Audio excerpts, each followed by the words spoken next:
Hi! In front of me is Samsung Galaxy S22 Plus, and today I would like to show you how you can download and apply Apple Layout on this Samsung. Start by opening Play Store, clicking on the search bar and typing in iOS Launcher. Then you need to install this free app, this one from this developer, and tap on Open.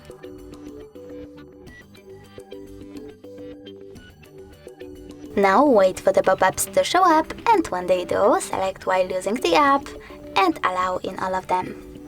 Then choose Home button and go into Settings. After that, you need to select Apps section over here, click on Choose Default Apps and select Home app. Now to apply iOS Launcher, just click on it. Then select Got it, and as you can see, Apple Layout was applied successfully on my Android. If you wish to switch between them, you can always do that by going into Default App Settings and tapping on Home iOS, or Home Launcher over here, or iOS one.